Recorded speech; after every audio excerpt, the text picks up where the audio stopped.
Apa sebetulnya yang mau kita cari hidup ini? Ah, Ustadz ngomong kayak gitu, Ustadz ngomongin orang aja. Buktinya baju Ustadz mahal, dikasih orang pas makan siang tadi. Pas lagi makan, Ustadz ini ada baju katanya, dikasihnya. Langsung di situ juga saya pakai, foto. Kalau kita dikasih orang, pakai. Kenapa? Pertama menyenangkan hatinya. Yang kedua, kalau nggak curiga dia kita jual. Ku tengok baju yang Ustadz ku kasih kemarin nggak pernah Ustadz tuh pakai, jangan udah dijualnya kata dia. Maka saya pakai langsung. Cuman baju ini cocok nampak? Mantap. Sebetulnya bukan bajunya, orangnya. Nggak usah terlalu pusing dengan pakaian, nggak usah terlalu pening dengan aksesoris, karena sebetulnya itu hanya pikiran kita. Nggak pernah orang nanya kita harga jam tangan kau berapa, sepatu kau berapa, lensa kontak mata kau berapa, cincin kau berapa, nggak pernah.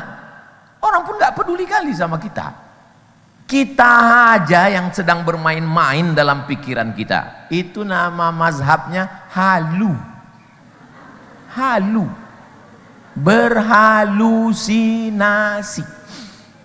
Akulah yang paling hebat karena gigiku sudah pakai kawat. Tolong yang pakai kawatnya tersinggung. Akulah yang paling hebat karena jamku mahal. Akulah yang paling hebat. Ustadz dulu ku tengok pakai cincin, ya selalu saya pakai cincin. Asal pakai cincin kena lelang. Asal kena cincin pakai lelang. Nggak bercincin aku lagi. Takut dilelang orang ini. Nggak pernah saya bisa pakai barang-barang bagus. Asal pakai cincin tengok orang. Cantik cincinnya Pak Ustadz, ku buka apa kayak bilang. Sorban, nggak pernah saya bisa sayang. Asal sayang sama saya sama sorban itu diambil orang. Makanya ibu jangan terlalu sayang sama suami.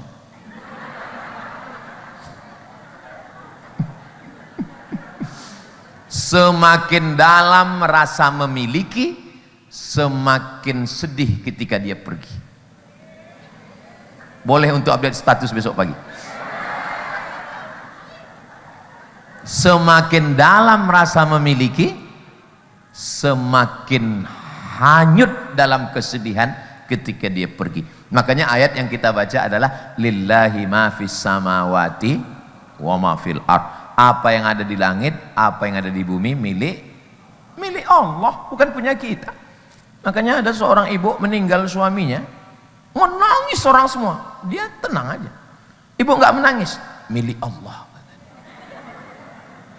Sudah lama aku minta sama Allah, ambil milikmu ini ya Allah. Nangis. Ada seorang bapak meninggal istrinya, dia nggak menangis, kawannya sebelah pula menangis. Oh, kata orang itu, ditanya, kenapa kalian menangis? Kau udah selesai dari azab, kami masih kena azab lagi, kata orang. Ku tengok puas sekali ketawa orang ini. Jadi saya cuma mau menyampaikan, dari mulai tutup kepala, jilbab, branded, merek, tas segala macam. Tapi memang jamaah pengajian UAS menyapa ini, kadang kalau kita pengajian itu di hotel, orang berlomba-lomba memasang tas branded di depan. Tapi di sini ku tengok tas plastik lah yang dipasang orang ini. Emang betul-betul orang ini udah hilang dunianya udah semua. Bagi mereka dunia ini hanya setengah sayap nyamuk aja nih Pak Ustadz. Kalau kita mau menunjukkan kaya bukan pada baju merek, menunjukkan kaya bukan pada tas, menunjukkan kaya bukan pada jam, menunjukkan kaya bukan pada sepatu, menunjukkan kaya berapa masjid yang sudah kita bangun. Lama hidup banyak dirasa, jauh berjalan banyak ditengok, lama jadi ustadz banyak yang curhat. Jumpa saya bapak-bapak umurnya 85. Berapa umur Pak Haji? 85 Pak Ustaz. Apa doa Pak Haji panjang umur? Ya Allah, aku bangun masjid. Jangan matikan aku sebelum masjid ini siap. Terus nggak kusiapkan masjidnya. Nggak mati-mati dia. Jadi kayak mana cara Pak Haji masjid ini biar nggak siap? Setiap kali masjid ini sudah hampir siap, ku bangun satu lagi. Setiap kali ini sudah hampir siap, ku bangun satu lagi. Sampai akhirnya dia meninggal ketika masjid itu sudah siap lebih dari 50 masjid. Dibangunnya. Orangnya biasa aja, pakai sendal jepit, pakai kain sarung biasa, bajunya biasa, pecinya biasa. Kalau mau menengok luar biasa, begitu. Paslah macam ibu-ibu ini, saya tengok gayanya biasa aja. Karena memang tak ada duitnya. Janganlah begitu Pak Ustaz. Bapak Ibu yang dimuliakan Allah SWT. Kadang orang ini untuk menunjukkan status sosial makan. Makan di mana? Tinggal di hotel mana? Padahal itu semua hanyalah dunia ini tak sampai setengah sayap nyamuk. Pernah ibu menangkap nyamuk? Bapak nanti malam pukul nyamuk, habis itu ambil sayapnya setengah, ambil handphone, buat konten. Hai guys, dunia ini tak sampai setengah sayap nyamuk. Dari mulai ujung Aceh sampai ke Lampung, kota yang paling besar di Pulau Sumatera ini adalah kota Medan. Belanda paling banyak membangun bangunan-bangunan tua di Medan, termasuk kantor pos itu, keliling lapangan Merdeka. Rel kereta api paling panjang dibangun oleh Belanda dari mulai Langkat sampai ke Labuhan Batu. Untuk apa? Karena tanah ini dulu subur, menanam tembakau deli untuk buat cerutu, menanam sawit, menanam karet, menanam tebu untuk gula. Maka didatangkanlah orang, mohon maaf, Tionghoa, maka ada kampung Cina. Rumah siapa itu rumah Cina paling kaya? Chong Api. Maka didatangkanlah saudara kita dari benua pulau India. Maka itulah dia ada kampung. Oh, dulu waktu saya kecil namanya kampung Keling. Sekarang saya tengok udah kampung Madras.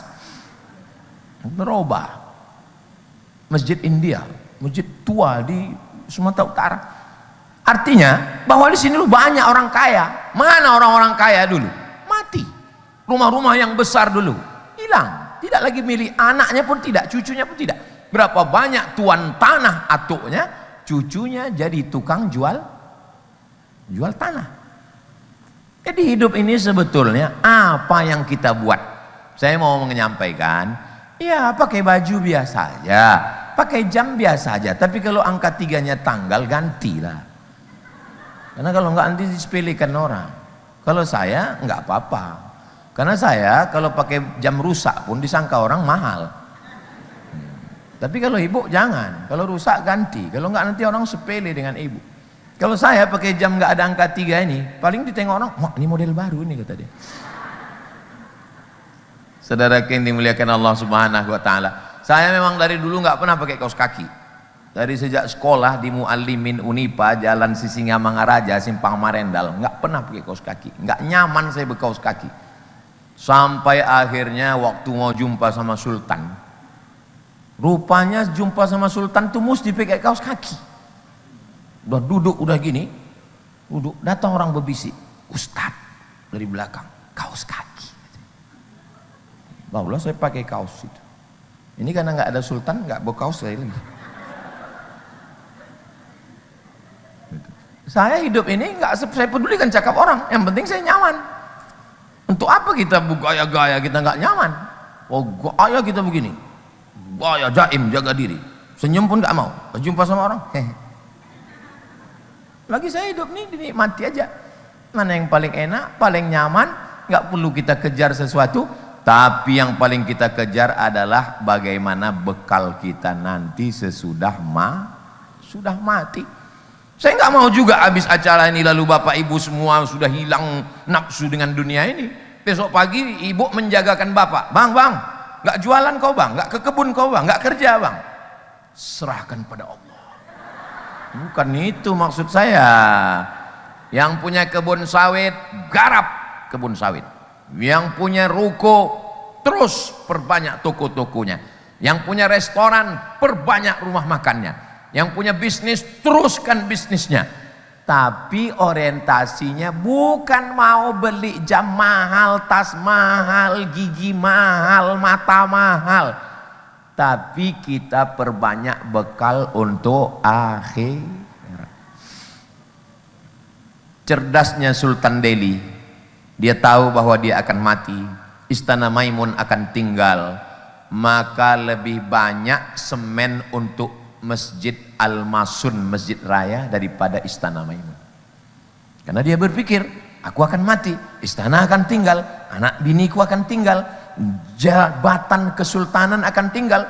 Rupanya Kesultanan Melayu Delhi hanya bertahan 1946. Habis itu terjadi revolusi sosial, sultan-sultan ditangkap, menyerahkan kedaulatan, menggabung dengan Negara Kesatuan Republik Indonesia. Akhirnya yang mengalir pahala hanya tinggal satu, Masjid Raya Al-Masun. Cerdas. Naik Presiden Soekarno 1945, 1966, Gestapo 30 SPKI. Soekarno tumbang. Dia cerdas, dia tahu ini jabatan ini tak lama, aku akan mati. Akhirnya apa yang terjadi? Yang mengalir ke Presiden Soekarno, Masjid Istiqlal. Itu Masjid Istiqlal Presiden Soekarno yang bangun, terbesar se-Asia Tenggara. Brunei, Malaysia, Singapura, Manila, Filipina, Thailand, Patanis, Thailand, Bangkok, Indonesia terbesar. Habis rezim Orde Lama, tumbang, naik Soeharto 1966, tumbang 1998, jatuh Pak Harto, 32 tahun berkuasa. Dia cerdas. Apa yang mengalir? Mengalir Masjid Muslim Pancasila. Berdiri Masjid Muslim Pancasila setiap kabupaten kota, nggak pakai kubah, bangunannya khas pakai menara Masjid Demak, tanda tangan Presiden Soeharto. Buktin pun tahu dia akan mati, Dharma Wanita ini nggak selamanya dia pimpin, akhirnya dia bangun masjid di Taman Mini Indonesia Indah. Saya khutbah di sana, imamnya alumni Darul Arafah Ustaz Fauzi, orang Medan. Masjid apa nih? TV One, Masjid At-Tin. Saya tangka itu dari Al-Quran, Wat-Tini wa Zaitun. Rupanya Ibu Tin. Berpikir cerdas. Apa yang kita tinggalkan sesudah kita mati? Orang kaya mati, orang miskin lebih cepat, apalagi BPJS. Ke orang kaya masih bisa ada tambahan umur lagi, dimasukkannya alat ke dalam. Sebetulnya udah mati itu, tapi kan ada alat bantu, mati. Saya pesankan itu ke anak istri saya, ke keluarga saya. Aku kalau sudah mati jangan pasang-pasang alat itu lagi. Gak usah kalian pasang, mati-mati aja lah. Ngasih duit ke dokter aja itu.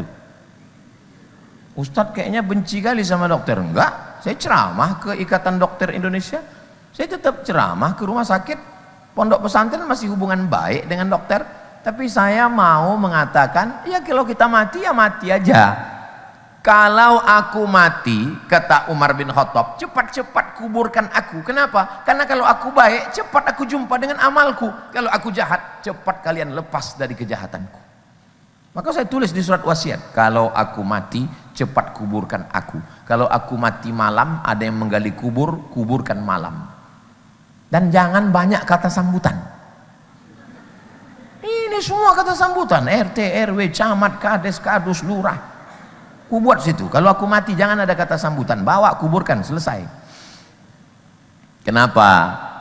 Karena orang masih juga menyombongkan diri, inilah orang paling hebat, inilah orang paling kaya, inilah pejabat, inilah. Alhaakumut takasur hatta zurtumul maqabir. Takasur, berbangga-bangga, ini mereknya lebih mahal, ini keluaran baru, ini limited edition, ini banyak duit, ini banyak harta, ini banyak kuasa. Sampai kapan? Hatta zurtumul maqabir. Sampai dikubur pun masih mau nyombong-nyombongkan diri juga. Ini kubur siapa? Ini kubur bapakku. Ini kubur siapa? Ini kubur atukku. Ini kubur siapa? Ini kubur moyangku. Ini kubur siapa? Ini kubur opungku. Sampai dikubur pun mau menyombongkan juga. Apalah kita ini? Kita ini hanya setumpuk daging busuk yang akan dimakan cacing tanah. Apa yang mau disombongkan? Aku kalau mati nggak senang kali cacing. Ditengoknya, kata dia, nggak ada dagingnya ini, kata dia.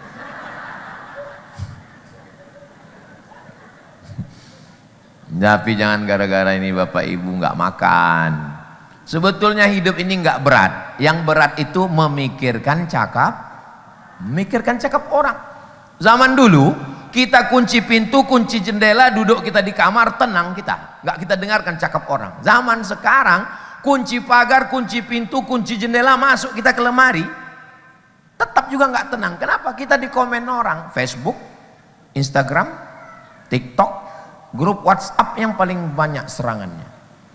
Makanya saya di handphone saya ini nggak banyak grup, satu grup aja, grup tim untuk ngurus jadwal. Yang lain tuh nggak mau saya, asal dimasukkannya keluar, asal masuk keluar, dimasukkannya 3 kali saya blokir. Nah, membuat pening kepala aja, buat pusing aja.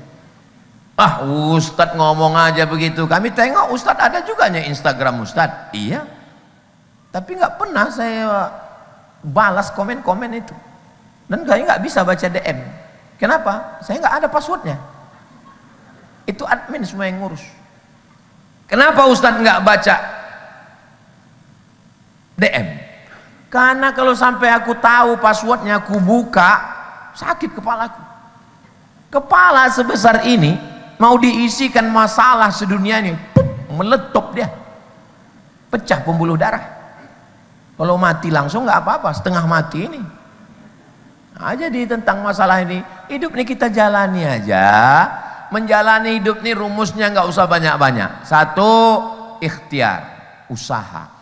Ini air, ini kuah ini untuk saya ini kan, untuk saya. Tapi kalau saya tidak berusaha untuk mengambilnya, apakah mungkin dia berjalan sendiri? Nggak mungkin. Maka ada namanya usaha. Saya bukan menyindir Ustadz minta tuangkan, enggak. Saya ini Ustadznya nggak pandai sindir menyindir. Cuman kadang orang sensitif, lembut hatinya. Enggak, wallahi tidak.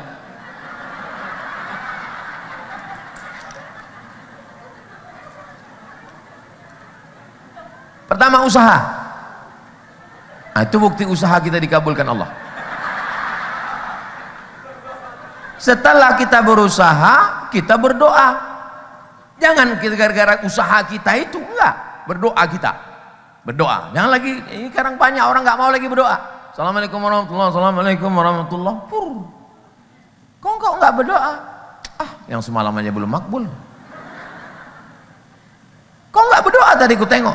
Aku doa aja. Cepat kali kau berdoa. Apa yang kau bilang? Macam kemarin ya Allah. Apalah orang ini. Saya sampai tadi zuhur, asar, jamaah takdim masih berdoa.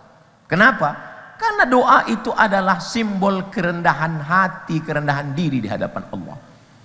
Aku tetap berdoa. Kenapa? Karena doa adalah ibadah. Aku nggak pikirkan terima atau tidak terima, yang penting aku berdoa. Setelah berdoa, tawakal, serahkan pada Allah. Ibu, bapak kalau mau pergi keluar kota, mau pergi keluar Medan, ambil kunci, serahkan ke kawan. Ini kunci rumah, kuserahkan sama kau. Itulah tawakal itu. Ini kunci rumah, kuserahkan sama kau, titik. Tapi sebetulnya dalam hati, terserah kau lah, mau kau jual, mau kau bakar. Tapi jangan cakapkan begitu, dijualnya betul. Kalau berserah sama orang aja, dijaga orang rumah kita, apalagi berserah kepada Allah. 3, usaha, ikhtiar, doa, tawakal. Setelah tawakal, husnuzon sama Allah. Husnuzon sama Allah. Husnuzon itu apa? Semua yang nampaknya tak elok, tak baik menurut kita, sebetulnya menurut Allah baik. Aku sudah baik, aku sudah niat baik, aku sudah cakap baik. Kenapa datang tak baik? Yang tak baik itu pun kalau direnungkan sebetulnya baik kalau ditengok dengan pandangan hakikat. Karena yang memberikan itu adalah Allah. Macam ibu lah. Ibu dulu kan berkeinginan punya suami yang matanya biru, rambutnya pirang, badannya berotot, perutnya six pack, ganteng. Tapi karena ibu husnuzon sama Allah, terserah engkau oleh Allah. Akhirnya yang datang hitam manis. Nggak usah aku teruskan. Sebetulnya hati ibu mungkin berkata, kok nggak sesuai dengan yang ku minta. Tapi kalau dipandang dengan pandangan hakikat, itulah yang baik menurut Allah. Betul Pak Ustadz. Cobalah bayangkan kalau dikabulkan Allah macam yang ibu minta itu, rambutnya pirang, matanya biru, putih, tinggi. Apa enggak stres ibu memikirkannya? Betul Pak Ustadz. Dengan yang lakiku ini terserahlah ya Allah, mau ambil ambillah. Mau hilang pun tak apa-apa. Betul tak Bu?